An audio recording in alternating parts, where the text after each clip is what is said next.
Tell of the storm-tossed man, O Muse, who wandered long after he sacked the sacred citadel of Troy.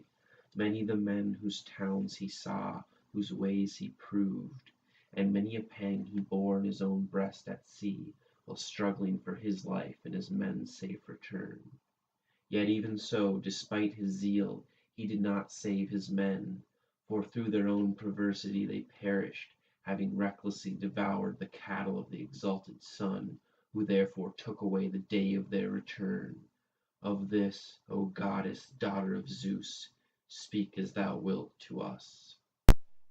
Hello, everybody. Today I will be doing a book review of the Odyssey, which apparently was written by Homer, although we don't exactly know who Homer was, or if it was rather a group of people that put this poem together over a series of generations. But nonetheless, I just read this over the last few weeks and I wanted to do a book review of it. So the version I have obviously is a translation. It was translated by George Herbert Palmer. I think that's important to point out. Yeah, and I'll probably talk about that at the end. So the Odyssey is one of the cornerstones of Western literature, in fact, of Western civilization as a whole. And the myths from this story are kind of melted into the collective consciousness of the West. Well, you could argue not anymore, but I still feel like most people in America, in Europe, probably know something about the Odyssey.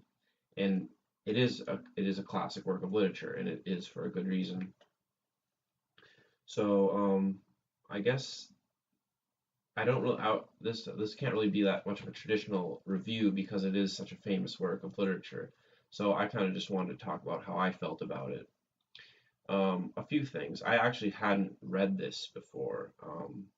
This was the first time I read it. I knew the story. Everybody kind of knows the story. Odysseus, he's coming home from war, and he, has to go through all these trials, and all his men die, and he goes home, and there's all these suitors trying to marry his wife, and they're just being pigs. And in the end, spoiler alert, he kills all of them. And I mean, most people know this story. What I didn't realize is that for the first four books, the Odyssey is split into 24 books, or we would probably call them chapters. And for the first four books, Odysseus isn't even in the story, and it actually revolves around his son Telemachus and his wife. So you have Telemachus and Penelope basically at Ithaca, Odysseus' home, and they're like, "Where's Odysseus? Oh, he's never going to be home. He's probably dead." And eventually Telemachus goes off to some of Odysseus's old war buddies to figure out what happened to him because they have no idea. And while this is happening, Athena, the goddess Athena, goes to Odysseus in I think the fifth book, and he's on this island basically with some other goddess, I believe, or something. And they've been sleeping together for the last 5 years or something, and he hasn't really. She won't let him leave actually.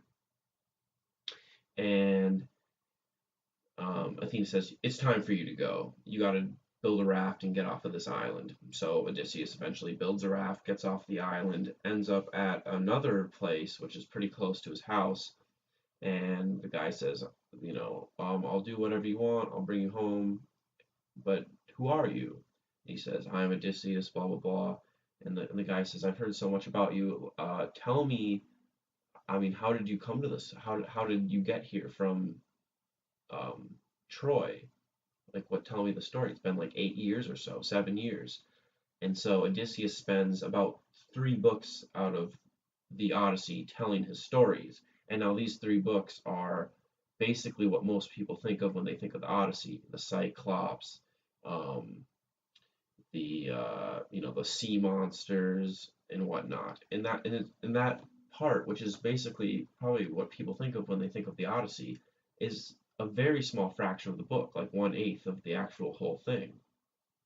So that's one thing I found very interesting when I actually read it. I realized it's not really that much of an adventure story. It's first off the story of a warrior going home. I know that's kind of cliche. I've heard that before many times. Going home and having to confront the situation where all these men are trying to marry his wife and they're being jerks. They're they're not treating his property and his wife and his son very well, and he ends up getting revenge on them. The other story is that of his son and the coming of age story for Telemachus. Um, and I just thought that was interesting that the Odyssey really isn't about the adventures. And obviously those three books, I don't know if it's four, I think it's three. Those three books are great adventures. It's a great story. But that's not really what the Odyssey is about. That's kind of just Odysseus' story. And the interesting thing about that is Odysseus as a hero, his main virtue is well, the word used is like craftiness. He's clever. He knows when to lie. He knows how to lie very well. He knows how to manipulate people, and I mean, he's a great warrior at the same time, but he's also good with his tongue.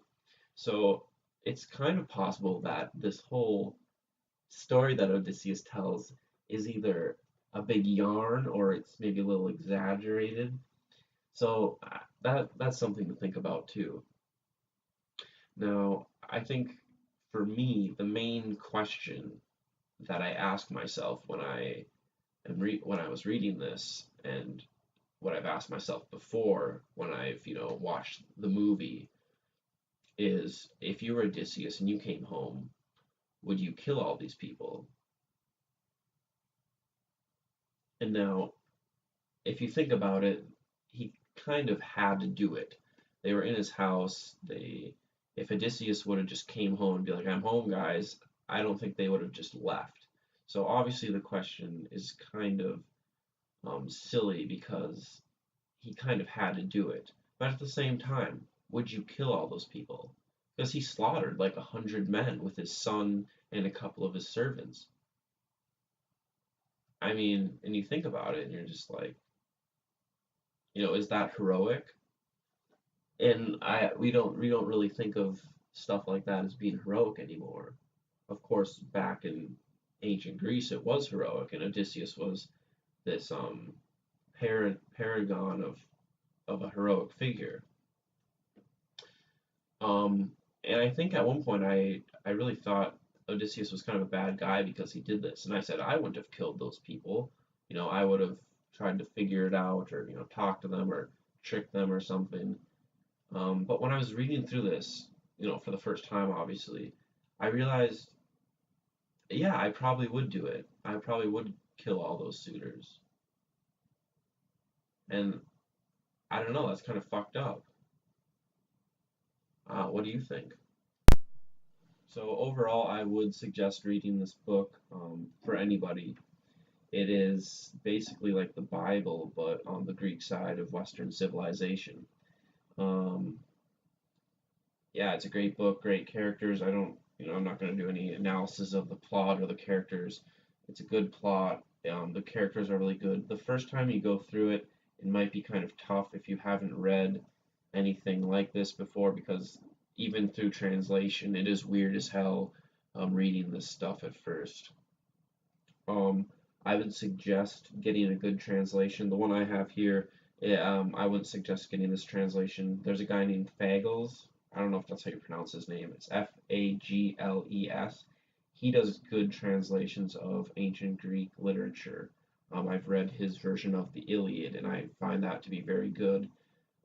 My advice would be to, if you want to read one of these epic poems, is to try to read the first couple of lines of the poetry out loud. And I would suggest getting a poetry version, not a prose version like what I have, even though it kind of sounds like poetry sometimes. I would suggest getting a poetry version and reading the first few lines out loud a few times. And if it sounds good to your ear, if you like how the words are put together, then get it. If it sounds weird, don't read it, because it's just not going to be a good time trying to read a translation that you don't like. And every translation is unique and different. You'll find that if you go out and look at these books. So I would definitely recommend reading it. It's not a book like you should read it or if you like this or that. It is a must read, I think, for every person, at least in Western civilization. I mean, if you're outside of the West, then I wouldn't say you have to read it. But if you're in Europe, if you're in the United States, in the Anglosphere, whatever, a must-read book. Thanks for watching.